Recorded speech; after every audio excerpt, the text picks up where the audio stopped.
Good afternoon to you, snooker fans, and welcome to this latest episode of the 15 Red podcast with myself, Scott McCarter, here in County Tyrone in Northern Ireland. And I'm joined from London, fresh from a few days away, uh, by my co host, Kelly Barker. Good afternoon to you, Kelly. Good afternoon, Scott. How are you? Yeah, really good couple of weeks of snooker. Yeah, I was away on the Isle of Wight for a few days, but we watched it all in the evenings and back for some of the tea time bits. Yeah, really good stuff. And yeah, we got not one but two titles to talk about this week. Yes, indeed. First of all, congratulations to Mark Allen, who was victorious 9-8 in the English Open final. Well done to Mark. Good bit of local success on my part. Always good to see, of course. And particularly given that I hopefully will, if he goes deep in Belfast, get to see him. But that's hope rather than expectation at this stage. And then congratulations as well to Sean Murphy, who played an absolutely magnificent week at the British Open in Cheltenham. So we'll get to Sean in a moment, but we'll just tidy up where we left off on the English, Kelly. So over to you. Yeah, yes, Scott. We left it on our last episode, up to the quarter-finals. So if we just go briefly over the semi-finals, which were very interesting. We had Zhao Yulong beating Mark Selby 6-3. Zhao led 3-0 in this one and nursed the lead over the line. And it was a nice return to form for Zhao because he's been working with Steve Feeney for a while, but hasn't really.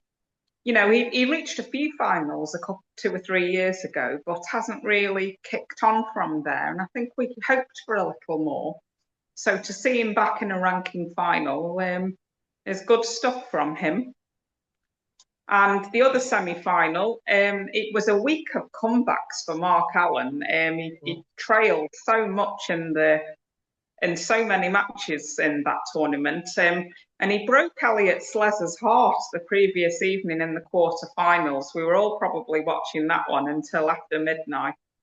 But in the semi-finals, he beat Jack Jones 6-5, and it was another comeback. After the pain he did hand out to Elliot, he did similar to Jack Jones. Jack was 5-3 up, but couldn't quite get over the line, and Allen completed his fourth deciding frame win of the week to set up the final with Zhao Yulong. And wow, as a proud Northern Irishman, Scott, you must have been delighted. I could, but also my heart was nearly thumping out of my chest after all those deciders. Oh, it was, as I've said many times before on this podcast, listeners will not be surprised. Northern Irish sportsmen never make it easy. But no, No, tremendous to see it, and also tremendous to see Joe Long, because I would remind you that the last time he appeared in a ranking final, it was against Mark Allen. So interesting little yeah, historical comparison there, but no, great to see Mark doing well. Even it did cause me a few heart palpitations, but never mind. Uh, Very good and showed his great battling qualities the whole way through the week. It was tremendous to see. absolutely. And then to just go over that final with Zhao Yulong, it was a really good watch actually. But it looks like it would be more comfortable day at the office for Mark as he led 6-2 at the end of the afternoon. From 7-3 in the evening, though, Zhao sprung to life, taking five in a row to unbelievably lead 8-7 and be on the brink of a first major title. Mark Allen has been the king of the comeback this week, though, and he wasn't done yet, taking the last two to win a first English Open and the £100,000 first prize, and a lesson in never giving up. He was tenacity all week, fighting qualities coming out of his ear holes, and yeah, I think he's the game's ultimate bottle player at the moment. He just never gave up, and I think he was just sheer bloody mindedness in that tournament. He wasn't going home without that trophy. No, it's sort of the pattern of the final sort of reminded me of the pattern of the English Open final when Neil Robertson beat Wu Yezza. You remember Robertson came in, I think, to a 7-1 lead, and then Wu Yezza came storming back. So it has been done before in the English, but no, it was great to see Mark doing well because it had been about 18 months since he won a ranking tournament. So you know, 12 isn't bad. He's two ahead of Jimmy White on that score now. And at that stage, he was level with Sean Murphy, but we'll get to that in a moment. But, I was obviously, it's a bit cliched to say the most pleasing week of the season so far from my point of view, but also, it raised concerns that, I mean, yes, he battled and as you say, sheer bloody mindedness. But, he probably will have to improve standard wise if he wants things to go a bit easier. But again, you can't argue with trophies. Absolutely not. I think he would play that game every day of the week and twice on Sundays if it means he goes home with the trophies. I think yes, we love to see the swashbuckling snooker of potting them off the lampshades, and Mark is very capable of that. But in the last couple of years, he has sort of tightened up all round, and occasionally it isn't quite so entertaining to watch when he might turn pots down that you would have expected him to take. But he's got trophies in the cabinet now, and his ranking is good again. And because he was actually on the verge of, top 16 place on the line, so he's certainly got none of those concerns again now. So I actually think, okay, we want to. I mean, another example, Jack Lazowski. We all see what he can do and how much talent he's got, but he hasn't got a B game really. And realistically, he's not going to win a title till he gets one. He might be happy enough with that, and I think he probably is content with life. But for someone like Mark Allen, he wants to be winning trophies, and he's rounded his game up to make sure he's still doing that. Yeah. Yes, and relation, you mentioned Jack there. I would call watching Jack the eternal frustration, I think, because we know how good he is, but he just, as you say, there's no B game there, and he can't reel himself in at times. But no, well done to Mark, and we'll move on to proceedings in Cheltenham. Now, this was random draw, so we had rather a lot of matches early on, so we're not going to go through absolutely everything, but we'll give you the best bits if you like. Yes, like you say, it was the FA Cup style draw, Scott, and it's a bit of a minefield of matches in the first few days with the roll on, roll off. But by the time we reached the last eight, it was a very interesting quarter-final lineup with some great stories to get to that stage. Mitchell Mann had a tyre blowout earlier in the week, but still battled through to his third quarter-final ever. He ran into Man of the Week Sean Murphy, though, and Murphy won 5-1.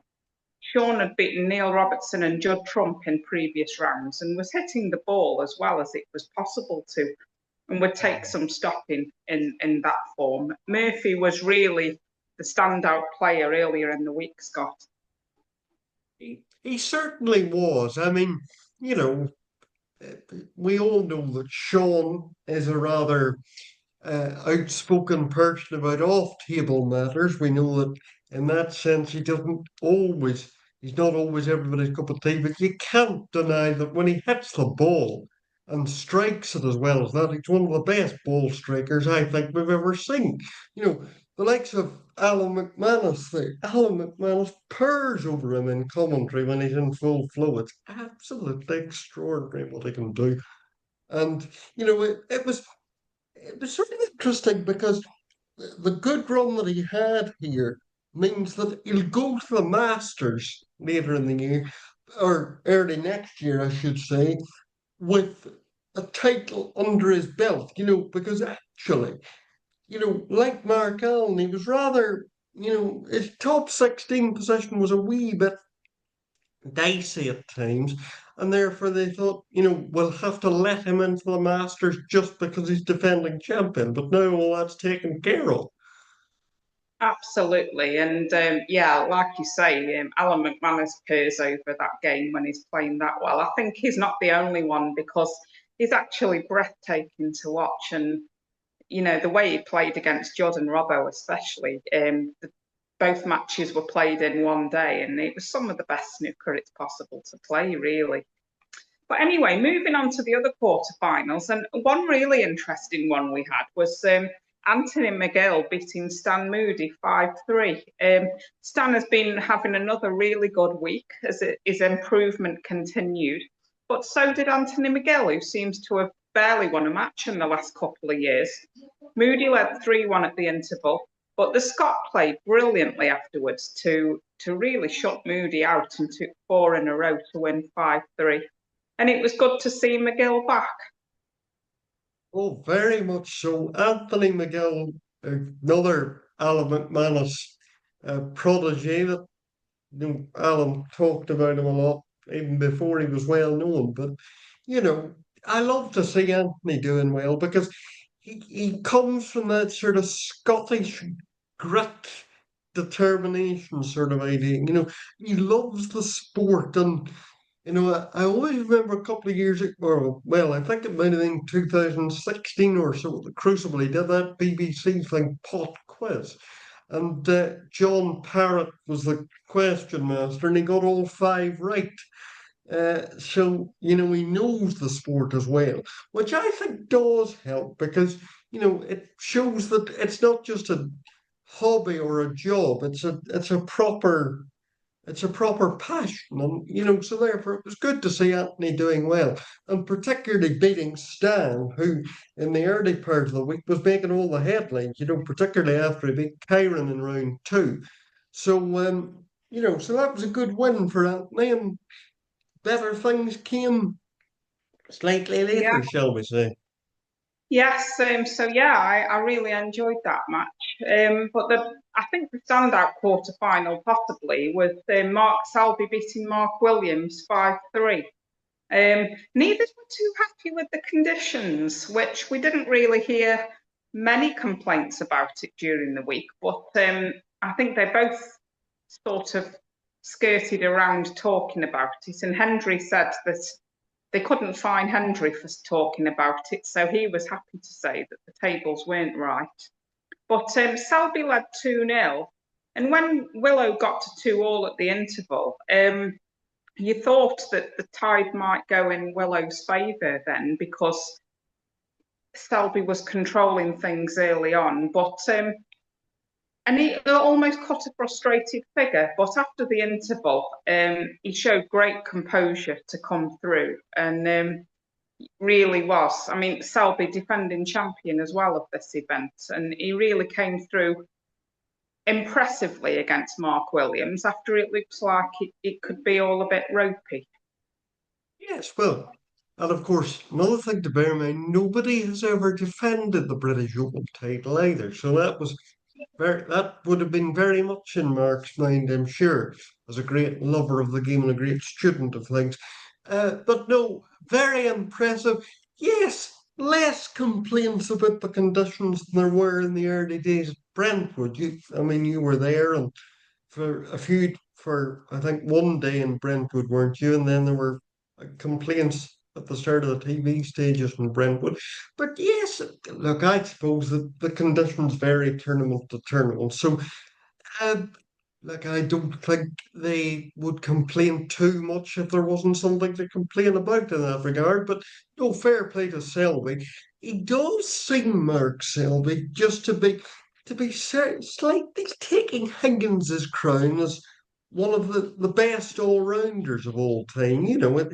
It's Selby's just starting in my book to push himself slightly further forward in that particular discussion. But very well played. He played extremely well in that Yes, quarter final, I and agree completely. particularly to beat these big players so early on. Like you would expect that to be either a semi or a final, but given the random draw, it's hard to navigate that, particularly when you're playing people that you think by right you should play later, but you're actually playing them far sooner than you would think. Yeah, I think I agree, and yeah, Mark Selby. He's just because he also reached the semis of the English the week before as well. So the form is there, and it seems like he isn't really dropping below much of a standard at the moment. He hasn't, yes, he hasn't won a trophy yet, but he's very solid all the time, and good to watch. I think I always enjoy watching him. Yeah. But the final quarter final, which it was the table two match of Friday night, John Higgins beat Louis Heathcote 5-2. Heathcote led 2-0, which looks like he could spring a surprise. But John, um, he took control then from 2-2 and then Storm went away to win 5-2. So that was John into the semis. And it was the FA Cup style draw all the way through, which threw up an all Scottish battle in the semis, McGill v Higgins and Murphy v Selby. Now, these were two crackers to look forward to, Scott. And they both turned out very good quality matches in different ways. Yes, I mean, when I looked at that semi-final draw, I thought, without any disrespect to Sean or Anthony, I was immediately like the sort of repeat of last year's final was on the cards. But obviously, Sean and Anthony had other ideas. But again, this FA Cup style draw, it could throw some players, but it's quite a. I mean, we used the expression before that a minefield, but two very good matches, two matches, with players that know each other's games inside out. I mean, Selby's been playing Murphy since Noah was in the ark, essentially, and you know the and the two Scottish boys are good practice partners, so everything boded well, and they know each other's games, and we settled down to some good quality snooker, I think.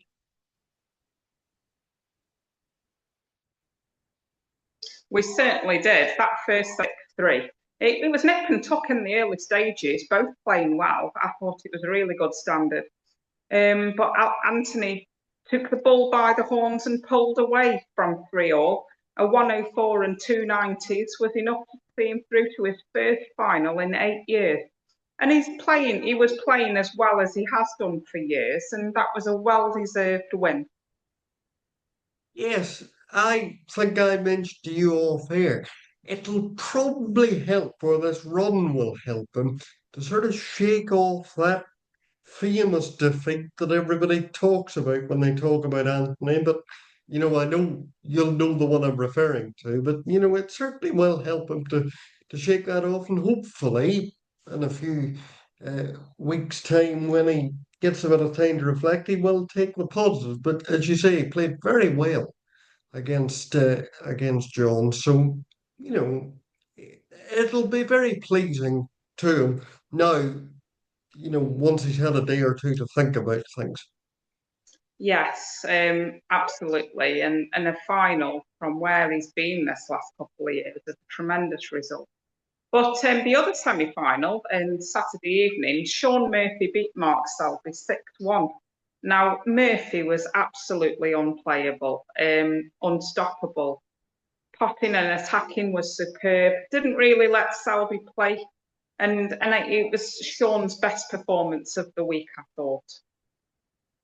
Well, just when you get a 6-1 result against Mark Selby, I mean, no matter what stage of the tournament they're at, or no matter what form Mark Selby's in, that's still an extraordinary result. So, like, Sean will be very pleased, and particularly, given that yes, he'd won the Masters, but the Masters isn't a ranking, so he would have been pleased, like to be able to go for his first ranking title since 2023, which, as we'll see, turned out in his favour. But you know, a 6-1 result against Mark Selby. I think that was the thing that struck me. Yes, you know, you can play off the lampshade, but to do it against probably one of the greatest safety players we've ever seen. And I'll get to the final in a moment. But I think as well, Sean's safety in some of the exchanges that Sean had was actually very good. Well, there was one very impressive frame where Selby needed snookers and he was going for them and he was laying some really tough snookers. I thought that was great to watch.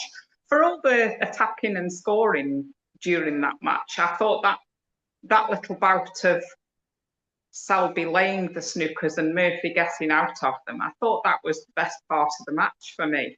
But yeah, to see Sean mixing it up as well as he did, and nobody does that to Mark Selby really, unless they are absolutely at their best. And Sean really was that evening, and he was rightfully delighted with the performance. And as you say, he's overdue a ranking tournament, and as we'll see in the final, he did beat Anthony 10-7, but it was a very, very good match from both of them. I think Sean wasn't, I think you'd agree, Sean wasn't quite at the levels he had been. I mean, dear me, it would be hard to replicate that performance every day. But he still played very well. Anthony played very well, and I think he did have chances. I think he stayed ahead for most of the time. It was 4-all at the end of the session, but he was the one who sort of kept slightly ahead or level most of the time. But from 7-all, there were a couple of mistakes from McGill, and Sean did pull away for 10-7. But a really enjoyable final, Scott, and two players who've got much to look forward to for the next few events because they're both playing well and both have more to give, I think. Well, a very enjoyable final indeed. Uh, Miguel 3-1 at the start, but as we know in these longer matches, it's not how you start, it's how you finish. So Sean would have been fairly pleased to get out there at 4-all and then, sustain it was 5-all, 6-all, and 7-all. Like so, and each time it was Sean that would have been happy to draw level on each occasion. So, you know, it looked like it was going to be fair enough on top. That's not to say that Sean played absolutely flawless in the final. I saw it mostly at night, and there were a few glaring misses. Two blacks and a pink off the black spot, as you'll remember, were particularly glaring. But no, a good win for Sean, and we played the best all week, and ranking title number 13 was not so unlucky for the 2005 world champion. No, and the way he's playing, you'll be thinking he won't be stuck on 13 for too long if he keeps that form up because he's going to be a danger to any event he plays in now. They're off to China for the Xi'an Grand Prix next week, which I think will be a good one.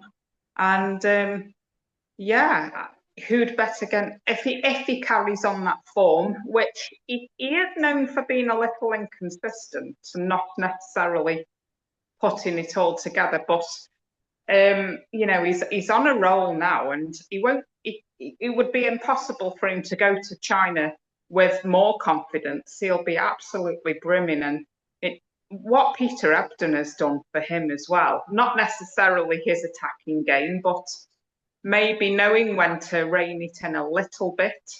But mentally, I think Peter has absolutely worked wonders for his confidence because nobody should be able to show Murphy how to play. He's so good anyway. But yeah, Peter has really instilled a bit of steel into him.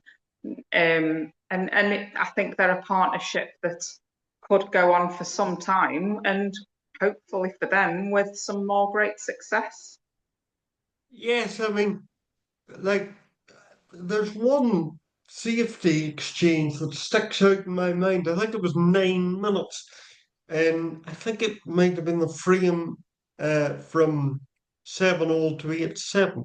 And some of the safety that Sean was playing in that particular exchange was absolutely magnificent. The sort of safety that Peter Ebdon would have been proud of. So you can see even there his influence. But it sort of reminds me maybe of the sort of influence that the late Ray Reardon had on O'Sullivan in the run up to the 2004 or during the 2004 World Championship. So, you know, it has worked before. There's precedent for it. And, we've seen just last night that it does bear fruit if you get somebody in your Absolutely. corner that's been there. I think that's the big point, Scott. I think the fact that Peter has been there and done it and been a world champion himself and won many titles, he knows what it takes. When the pressure's on, and you saw pictures of Peter almost having a go at Sean, I'm sure in a nice way, but telling him off almost at the interval. And Yes. yes, and whatever he said, those words are very valid because Peter's been there and done it himself. And it's good to see that team coming together. And like you say, maybe Ronnie wouldn't have been as successful around that time if he hadn't have taken Ray Reardon in his corner. So but it just shows that you can do it yourself if you're very lucky and if you're that good enough. But the fact that he's found someone, Sean's found someone now to have in his corner who he trusts completely. And yeah, they look like a very lethal partnership because we remember how Sean played at the Masters as well to win that one last season. Yeah, the future's looking bright, and yeah, I think the next few tournaments will be very interesting. It will indeed. An interesting little nugget that I was mentioning to you off air was the fact that this season has had no real narrative to it so far, in terms of one player taking the season, to use Stephen Hendry's phrase, by the scruff of the neck. But I think, in a sense, that's more interesting for us as viewers because uh, you know, each tournament has its own set of narratives then, rather than, you're looking to see if Judd Trump can win 5 tournaments or 6 or whatever. It spreads it about a bit and makes it more interesting for us to watch. Oh, I absolutely love it. You go into the tournaments and you've no idea who's going to win. I mean, as a Hendry fan, I loved the 90s where he was winning most things, going to the World Championship every year. And I just loved that he was beating everyone up and getting to the 7 titles. And I love Judd as well. He's one of my favourites, and I love watching him winning 5 and 6 titles. It's not going to be quite like that anymore, I think. I think there's too many good players around now, too many top players that everyone will end up with their share, I think, by the end of the season. And it's brilliant for us as fans. It is very much, but just before we go, now we forgot to mention this off air, rather shockingly, but we should congratulate Dave Hendon for the release of his book Pots of Gold, which I have been listening to on Audible for the last few days, and I don't know because, to say rather shockingly, we neglected to mention it in our pre-chat off air, but I don't know whether you managed to get hold of it yet, Kelly, but it is absolutely tremendous so far. I'm enjoying it very much. Yes, I pre-ordered it weeks ago, and yeah, when I got back from my few days away, there it was waiting for me. So I'm really pleased to have that. I haven't actually started it yet. I was back to work yesterday, and watching the snooker final, of course. So yes, I'm looking forward to reading that, and I think it'll be probably with Dave at the helm doing it. You just know it'll be one of the best books we've ever read. Yes, well, without giving you too many spoilers, I can definitely concur with that assessment. Fantastic. Well, I'm looking forward to getting stuck into it. Well, just one thing before we do go. There was Q Tour 2 this weekend, played in Vienna, and Peter Lines is back in the winner's circle. Beat Peter Devlin 4-3 in the final of that one, so well done to him. He wins the £6,000 first prize, and he wins a place in the UK Championship qualifiers. So that's very, very good for him, and because he would still like a return to tour. And so, yeah, UK qualifiers for him, and big well done. Without wishing to make Peter feel rather old, but his only appearance at the Crucible, I believe, was 1998, which was the year I was born, actually. Which Wow.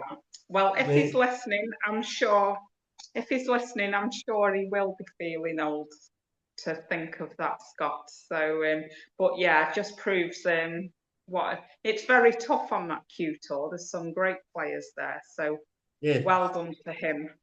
Well, that sort of concludes where we're going for the moment, and we'll just end it there, folks, and we'll We've got we'll, some we'll qualifiers we've got some qualifiers coming up this week for the International Championship, and then the Xi'an Grand Prix next week. So we'll be back after that tournament, and we'll review that tournament in a couple of weeks. Okay, Scott. Yes, yes, that's all right. Thank you very much indeed. And we will see you next week in the will of the Lord. And I look forward to also being in the month next week where I'll go to Belfast. So it'll be the Oh yeah, countdown is well and truly on for me. absolutely. That's something great to look forward to. Okay, so we'll be back after the Xi'an Grand Prix in a couple of weeks, and we'll see you all then. Goodbye, everyone.